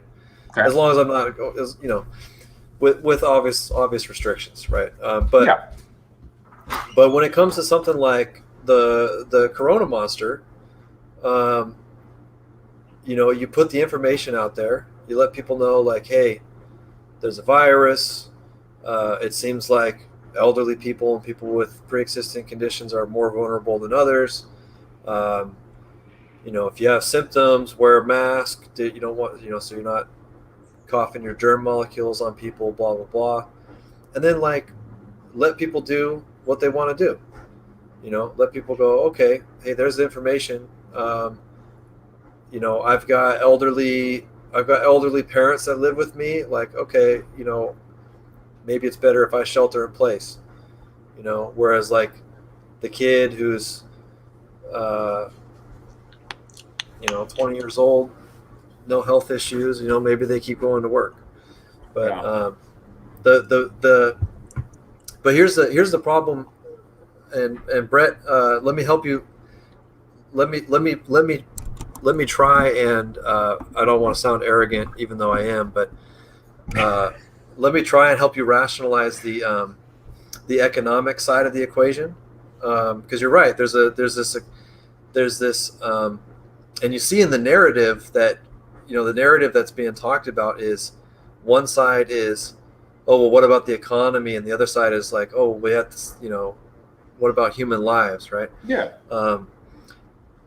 That's a false, I think that's a false equation, because both sides are about human lives, right? Because and just think about it like 1920s Great Depression, you know, if there's no economy, a lot of people die. If the economy is totally blown up, people aren't working and there aren't jobs, et cetera, you have people that die from depression and suicide. You have people that die from malnutrition and hunger, you know, et cetera. So, you know, the idea of like just lock everything down, you know, if you lock everything down for any prolonged period of time, that's going to have really catastrophic effects on the economy, which has then catastrophic effects on not just people's livelihoods, right, but their lives. And the other big part that I, you know, like the you know, the Walmarts and the Amazons and so on, you know, they're doing all right for the most part. They're doing pretty well, but all the small business owners, which are really like, that's the American dream right there, is, you know, the little mom and pop shops, the little bakeries and tailors and whatever. You know, those are the ones that are really those are the ones that are going out of business, you know, and having their whole you know, their whole life's dream fall apart in front of them. But I don't know if you're still there. You stop. Brett, stop moving. Brett, where'd you go? Brett, come back. Come back to me, Brett. Yeah, everything has a price to it. You know, there's always going to be people losing their lives over something, whether it's letting everyone get sick or businesses going down, and because nothing's free. So that's the, like, I like to like, for me it helps me, like earlier when I was using like the tribe and village example, like for me it helps me better conceptualize, like just the way my brain works, it helps me better conceptualize these ideas when I think about them on a smaller scale, you know, like if it was you and me and Brett. Hey, Brett. I'm back. Hey. So I was just telling John, or is that James? No, John, yeah. James. I was just telling twin number one. You know, like for me, when we talk about like these bigger things, it helps me to conceptualize it when I look at it like on a smaller scale. So, you know, if it was like the three of us and James and Dorothy and whoever else, and we were living on and we had our own little village. Like, let's, you know, there's 100 of us, right? There's 100 of us, and we got our own little village, and there's no ties to the outside world. It's just, we got, you know, Brett is baking the bread. You know, I'm grinding the beef. You know, John is framing the houses. You know, somebody else is cutting down the lumber. Somebody else is, you know, shoeing the horses. I don't know. whatever, right? But we got all, we got our thing going on, and the economy, the currency, if we all happen to have cash for whatever reason somehow in this scenario,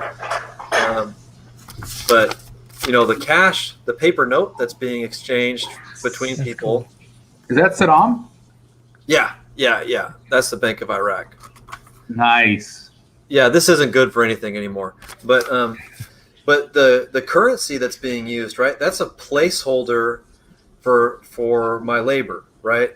Like I worked 8 hours today baking bread, and I'm going to exchange that bread to you for some other good or service that you're going to provide to me. But rather than just doing a straight barter, you introduce the economy, you introduce currency as a placeholder for, I'm going to take my labor and I'm going to turn it into currency, and then I'm going to exchange my labor to you in the form of currency, and then you can have more transactions can happen, and there's blah blah blah blah blah. That's the economy, right? So that's when I think about it on that smaller scale. So then, okay, so imagine that whole village. The king of the village says, "Hey, the boogeyman is in the forest, so everybody go into your huts and close the door and don't come out and don't talk to anybody, or the boogeyman might get you," right? Well, then after a little while, people are going to start to get hungry, and then it comes out, and then you come out and you're like, "Hey," you go over to the baker and you're like, "Hey, can I get some bread?" It's like, wow, I don't have any bread because I don't have any wheat. Because the guy who does the wheat farming, I haven't been able to get wheat from him. You go to the wheat guy and he's like, "I have been out in the fields. I haven't gotten, Billy and John haven't come out to help me in the fields because of, the boogeyman might get them." And then, anyway, long story short, everybody starves to death. So there definitely is on the other side of the equation when you talk about, it's not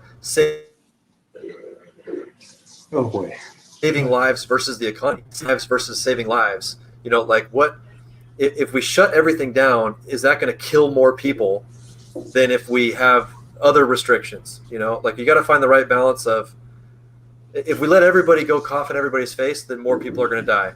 If we have everybody locked up and nobody working, well, more people are going to die that way. So you got to find the right balance of, okay, can we just tell grandma not to cough on somebody's face and let other people go to work? Like where do you find the balance so that hopefully the least number of people die? But then you mix into the real fun part of that equation is we all trust the experts, but the experts are people like me working in bureaucratic positions in the government that have no idea what they're doing, and they're just like, I think this is a good idea. And like, Yeah. the experts are just as retarded as we are. So Oh, 100%. So that's why I'm more like, hey, you know what? Just put the information out there and let people make their own decisions. Don't tell them, don't force them to do this.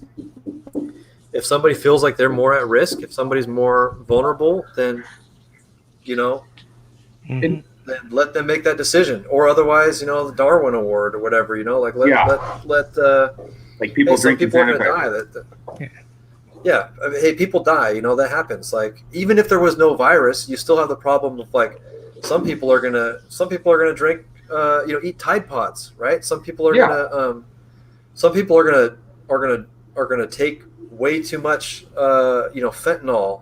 Some people are gonna drink way too much alcohol and crash into a tree. Twinkies. Like, what's that? Twinkies?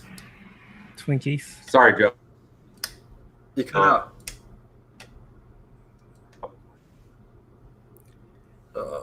Yeah, especially since everyone's gonna get the I know. virus. Hold on. There's no Try something cure. different. So Yeah, let's just get I it think I over. already had it. I think I had it back in January, to be honest. I think I got mine in December at the New Year, or before the New Year.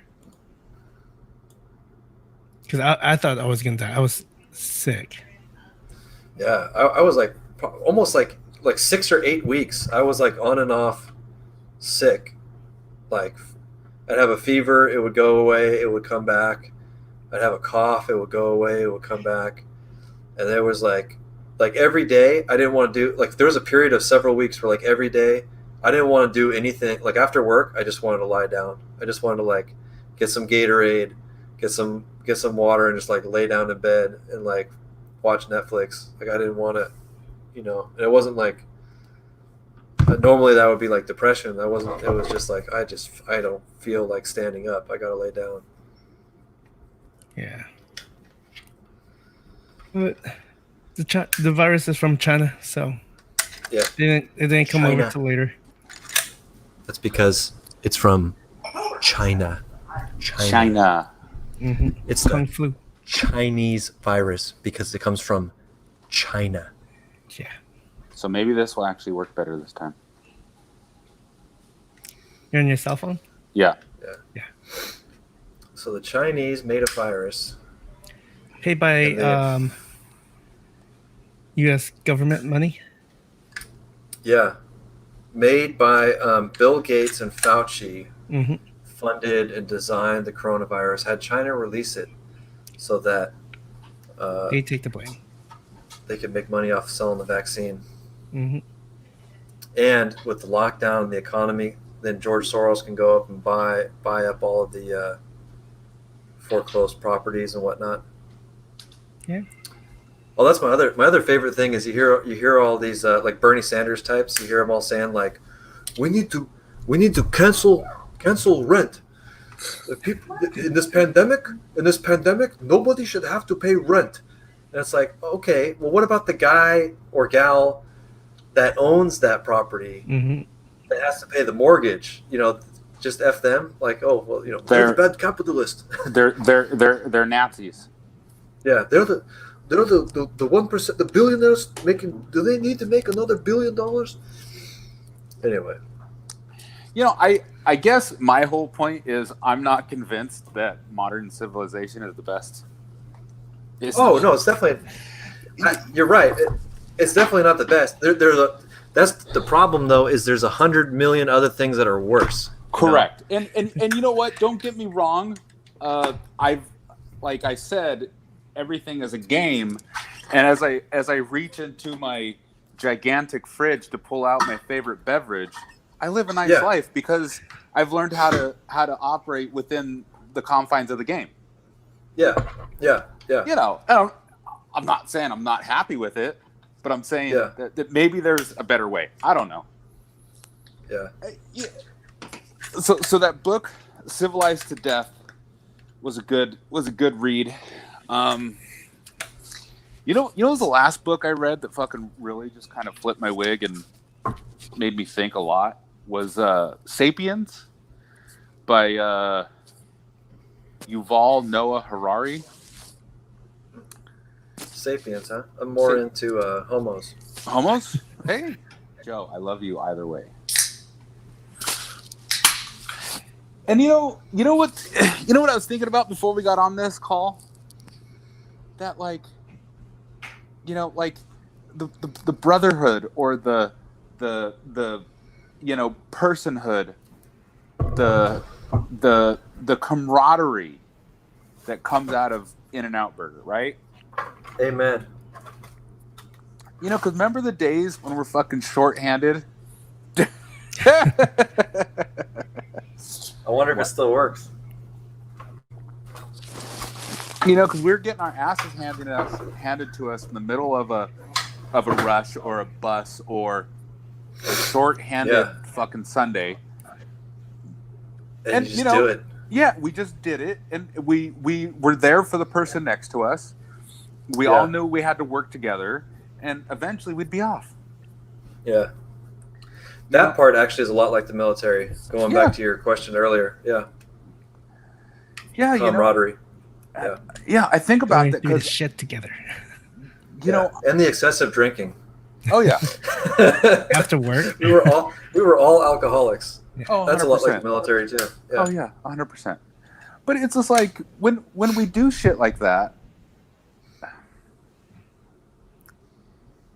I'm just ranting, but yeah, that's like a symptom because we can handle it, we can deal with it, but we got to let the pressure off somehow, right? Yeah. It's just, I don't know, man. So here's my plan because, doing the, I'm trying to get it however I can hold it the best, like fucking. My favorite part about the shelter is there's no fucking, like, my commute is 20 minutes if I go to the office. If I don't, it's 30 seconds. It's my bed to the computer. Yeah. And I think that's something, as, part of the labor force, in something that I still think is kind of gross. And like I was talking to one of the paralegals at work yesterday. Well, he's a friend, but he's a paralegal and we work together, but he's in a different department. But he's very altruistic about his intentions when it comes to work. But for me, it's purely transactional. It's like I'm a whore. I give you my labor, my energy, my body. You give me money, and then I go home. Yeah, that's it. Yeah. Yeah, like I don't want to go to the office party. I don't want to go to the talent show. Yeah, because it's kind of fun. It's kind of gross, but I did enough of that at In-N-Out. Like I don't need to do it here. I don't mind. We have one holiday party a year. We have some happy, but I want to save up my money. I want to buy a little plot of land in the cuts. Have you ever been off of Croy Road? It's off of Uvis Road. It's off of Uvis Road. Between that is. You don't? Like California? Yeah. So it's basically the unincorporated area between San Jose and Morgan Hill. Like kind of nestled in the Santa Cruz Mountains. But you're about a half hour away from San Jose proper, and then you're in the fucking boonies, really. But I just want to buy some property up there, grow some weed, Uvas Road. Yeah. UVAS. Okay, I see that. Yeah. Yeah. Yeah. I want to raise some cows. I want to be able to live off the land, because you know what? Because civilization is the only option, right? We can't just walk off into the wilderness and subsistence live, right? Because somebody owns the property. Yeah. Some animals you can't hunt. A lot of the resources have been depleted. So, being a well-adjusted member of society is the only game in town. Unless you're a cowboy and you just fucking, you live illegally. Did you know? I just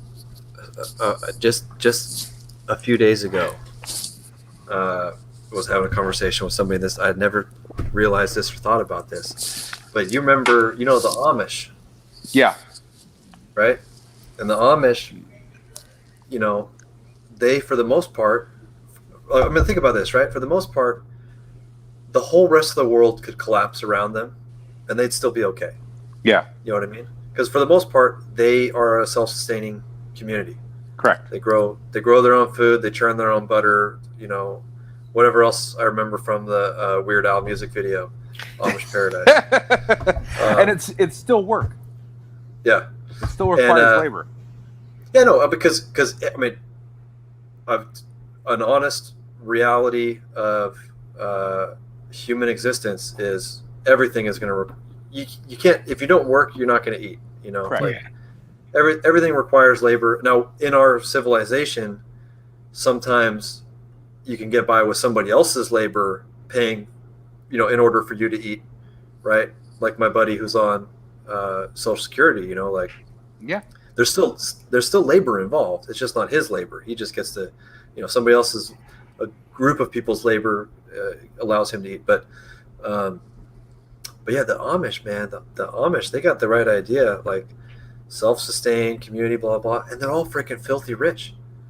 They're all filthy rich. Are they?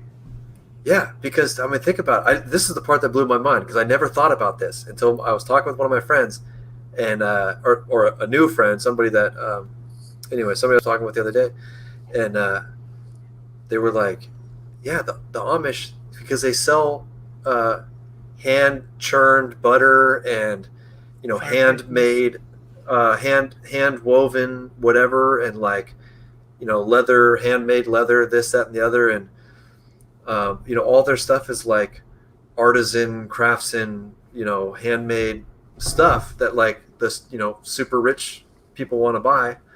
So they sell their butter for, I don't know how much a quart or whatever, but anyway, and then they don't have any expenses because they don't have a Comcast bill, Right. they don't have a cable bill, they don't have a cell phone bill, they don't have a electric bill or whatever. I don't know how far disconnected they are, but they don't have a car payment, et cetera, et cetera. So, I mean, think about that. If you've got almost no expenses because you and your community build everything The that land's you paid need. for. Yeah. If you have almost no expenses and you're selling your stuff to, rich people that they don't want just butter, they want hand churned butter, and you can't get that anywhere except from the Amish. I don't want just a rocking chair. I want a handmade rocking chair or whatever, So they're all filthy rich, and it doesn't matter if the dollar collapsed, if the economy, if hyperinflation kicked in, or the government shut down indefinitely, or there's a civil war or whatever, they could just go about their business like nothing happened. Right. They could just keep on keeping on. See, I like that. I think that's a good idea. I think they own Room and Board. It's a furniture store, so all the furniture is made by Amish people. Oh, you got an internet on that? Amish. Room and Board. Amish. DutchCrafters.com.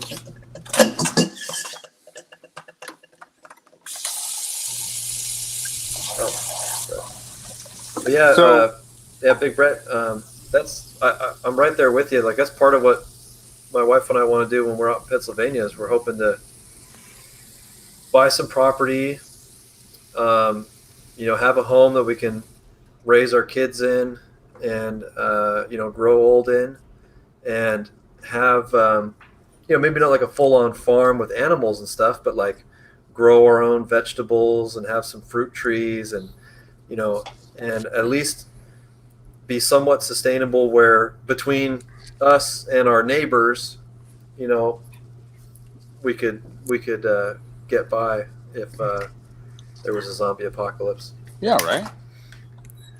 When do you plan on moving? Early next year. And John, when do you plan on moving? In a couple of weeks.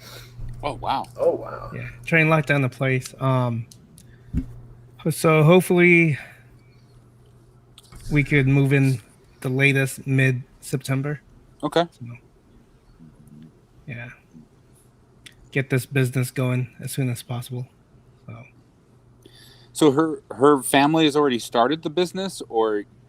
We're starting the business. Oh, okay. Yeah. So, her dad has a farm. So how long have they had it in Oklahoma? a little over a year, maybe 2 years. Yeah. Okay. I didn't realize how much it rains out there. And Oh, really? It's so muddy. Yeah. really, do you get snow? They get very little snow. Okay. Yeah.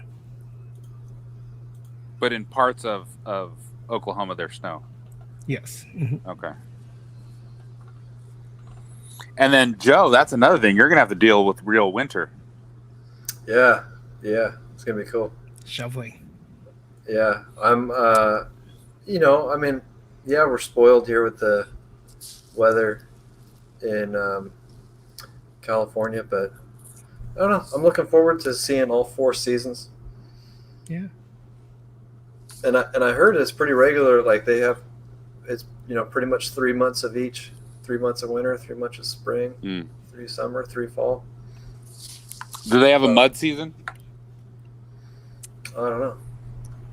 Yeah, because that's because it's like that out back east, where Dorothy's from, and the one she hates mud season when it's rainy and all the snow is melted and it's just muddy everywhere.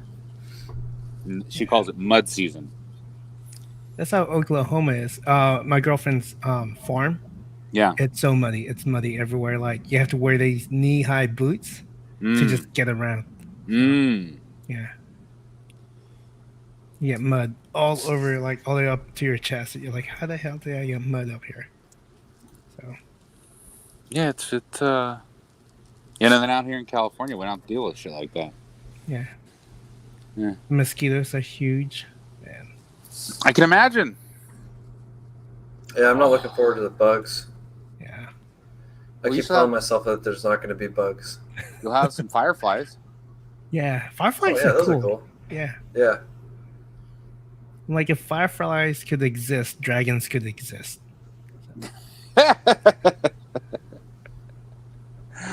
I like it. Yeah. Yeah, and you know what's, I think, well, because when you look on the TV or you look on the internet or you look on social media, like there's just like the world's a giant shithole, right? But you come outside and you actually look, it's not too bad. Yeah. Yeah. And yeah, then the same thing's true with what we were talking about earlier about like everybody being so black or white, like so opinionated, Republican, Democrat, whatever.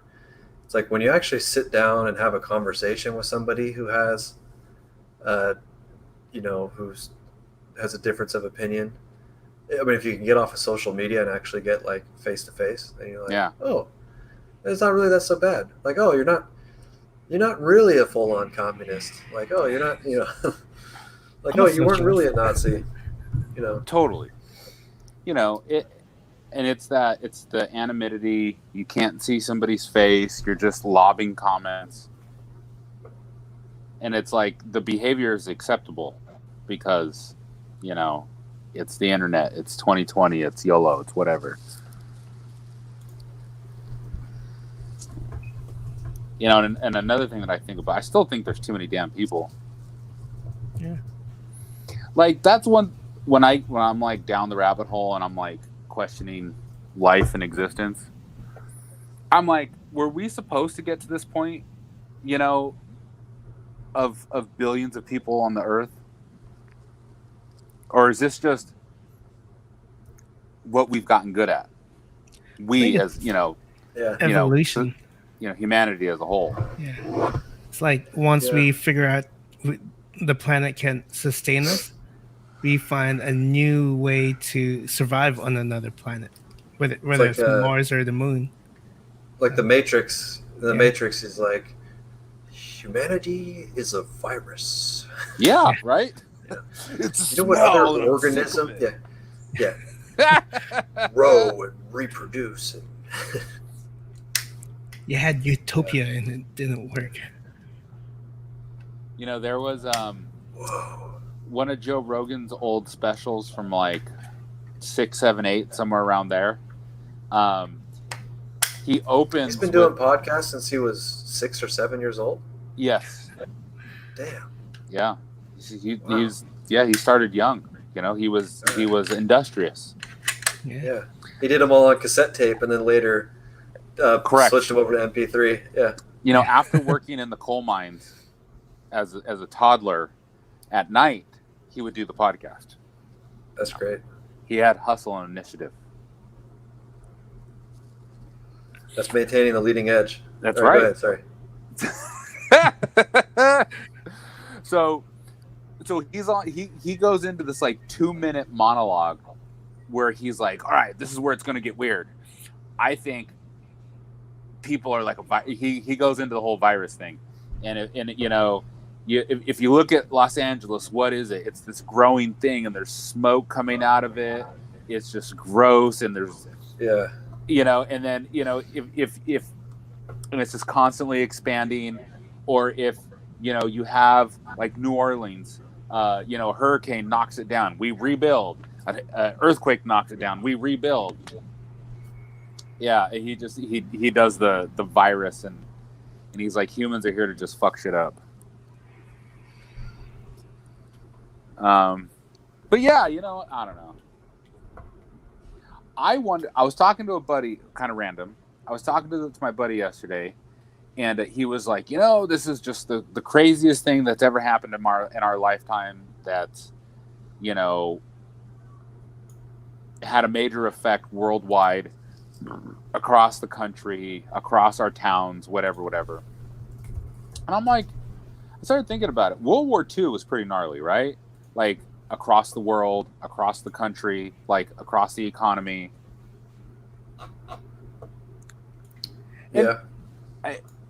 You know, so right now is an extraordinary circumstance, but thank God there's no like war, like, you know, we're not warring with another country like actively. You know, there's no boots on the ground is what I'm really trying to say. Right? There's no boots on. We're not invading anybody, are we? I mean, Afghanistan, but we've been there for 20 years. We've been there so long, it doesn't matter.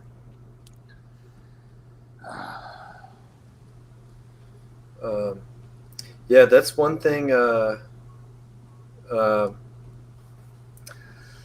I gotta get going pretty soon here, but that's one thing I'm genuinely concerned about with how divided. Like, there's a very, very, I would say, you know, small chance, but there's a very real chance of, if things continue to escalate the way they are in America, with the riots and the political division and whatnot, there's a chance that it could turn into another civil war.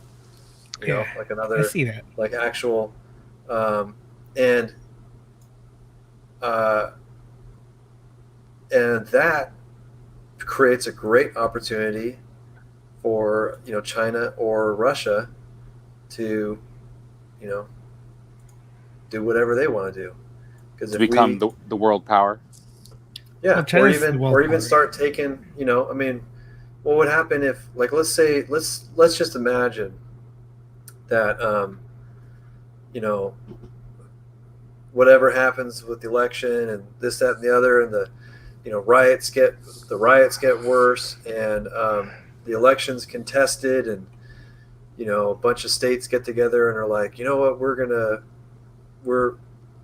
you know, we don't, you know, we think Biden's our president, and, you know, or Trump's our president, or whatever, and there's this division, and then there's like a bunch of, you know, calamity or whatever is going on, and like people are like, man, what's even the real government anymore? Who's really in charge? Like, what's going on? Like, you know, all this, that, and the other, and then China just goes over and takes Hawaii, you know, like, you know what I mean? Like, if we had enough chaos going on, like, somebody, you know, the other foreign powers that have more of their shit together could just go and do whatever they want. You know, they could just go take Hawaii. Russia could go take Alaska. You know, and it's like, we're all busy over here trying to figure out what we got going on. It's like, oh shit, Trying to man, figure out nobody's heard. What pronoun to use. Trying to figure out what bathroom to use, and all of a sudden, like, hey, you know, whatever happened to 12 Gauge? He was up in Alaska. I haven't heard from him in a long time. You know, and it's like, Bro, next thing you know, he's got one of those big Russian fur hats. You know, and he's like, "Thus well done, ya comrades." I'm like, oh shit, man, you guys got taken over. I think that would unite us, though.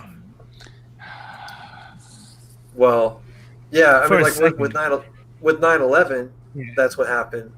Yeah. But I don't know. I mean, that's the long and short of it is, I have no clue. Yeah. And I you know, who knows? But it's just it's becoming a lot more attractive to, like, have some property and be able to grow your own food. You know, just in case the Self-sufficient. zombies, or the Corona monster, or China, or the Civil War, or whoever it is. If the grocery store doesn't, you know, first you run out of toilet paper and then you run out of steaks, you know, Dude. it's like, well, what am I going to eat? Dude, you know what I was Okay. If Wii U became president and I was draconian, I would remove all supermarkets, and I'd be like, "Fuck it, go fend for yourselves." I'd get rid of supermarkets and cars, and I'd be like, "All right, go." You get that's like the Joker when he like breaks the pool the cue stick, and he goes, "We're gonna have tryouts," you know, and the Dark Knight, I think. I'm gonna keep going. I can't. I don't. Anyway, he did the Heath Ledger Joker takes a pool cue or whatever you call him, pool stick, breaks it in half so it's got a sharp pointy end, and drops the sharp pointy end half of a cue stick in between like three guys that were they were henchmen for whatever crime boss the Joker is now replacing. Is that So it's after like, the we're gonna magic have- trick? He's going to have tryouts. Yeah, I think so. That's later on. Hmm. Yeah, I because think the I magic remember. trick was when he was first revealing himself to the crime bosses, Oh yeah. and then later when he kind of like. Anyway. Yeah. I don't know, man. I don't think there'll be a civil war because I don't think anyone would want to fight for California. You know, it's like Yeah. everyone's all talk. So Well, I mean that's the thing is like there doesn't have to. Not everybody has to be proficient at fighting in a civil war for there to be a civil war. It Yeah. might be it might be a very lopsided war. Yeah. Um, See, I've even heard people say that it's already happening, but it's it's cultural right now. Yeah, I've heard the term we're in a, like the Cold Oh, War you with froze. Russia. What? oh, Joe froze. Oh, Joe froze. I froze. I Yeah. can't freeze. I've had much less freeze issues me. on my phone than I did on my computer. Yeah, Might have that virus on your computer. yeah. The virus. Too much Pornhub. You know what's Yeah. funny is I don't use my laptop for Pornhub. I use my phone. Hmm. Stronger security on an iPhone. Hmm. Because my last computer got eaten alive by viruses from Pornhub.